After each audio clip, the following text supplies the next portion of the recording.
Introduction générale au chapitre 2 de l'Évangile, selon Matthieu. Premièrement, présentation du passage. Le chapitre 2 de l'Évangile, selon Matthieu, constitue la seconde partie du récit de l'enfance de Jésus-Christ.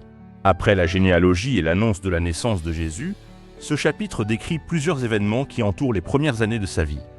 La visite des mages, la réaction du roi Hérode, la fuite en Égypte et l'installation de la famille à Nazareth.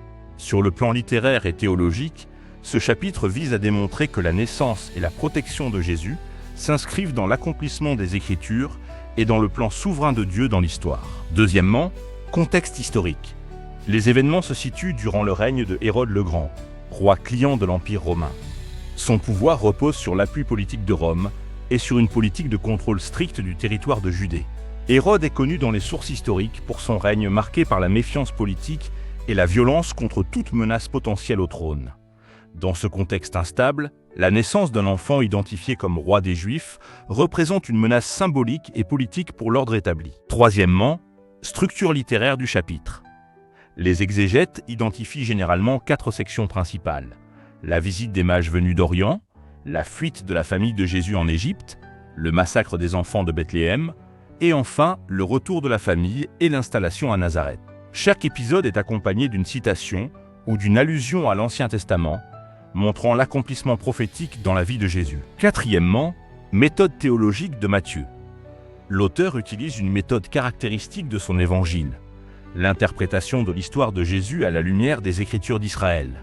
Plusieurs prophéties sont évoquées, notamment Michée 5, verset 2 concernant la naissance à Bethléem, Osée 11, verset 1, évoquant l'appel du Fils hors d'Égypte, et Jérémie 31, verset 15, en relation avec la lamentation de Rachel.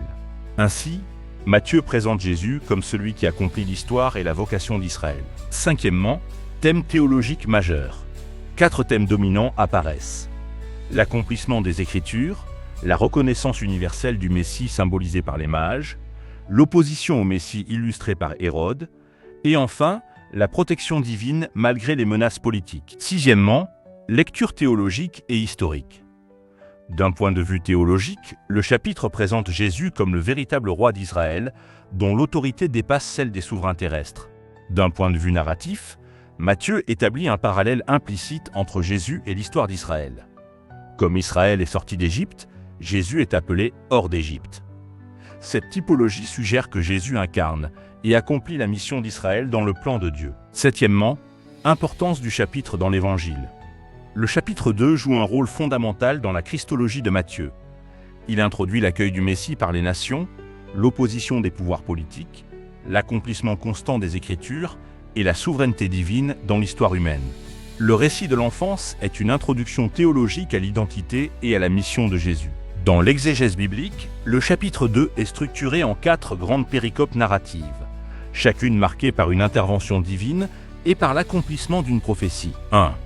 La visite des mages et la révélation du roi, de Matthieu 2, versets 1 à 12, traitant de la reconnaissance du Messie par les nations. 2. La fuite en Égypte, versets 13 à 15, présentant Jésus comme le nouvel Israël. 3. Le massacre des enfants de Bethléem, versets 16 à 18, montrant le rejet du Messie par le pouvoir politique. 4. Le retour et l'installation à Nazareth, versets 19 à 23, concluant par la formule d'accomplissement. Il sera appelé Nazaréen. En conclusion, le chapitre 2 de Matthieu fonctionne comme une narration théologique programmative. Il anticipe déjà plusieurs thèmes majeurs de l'Évangile: l'accueil par les nations, le rejet par certaines autorités, l'accomplissement des prophéties et la souveraineté de Dieu dans l'histoire.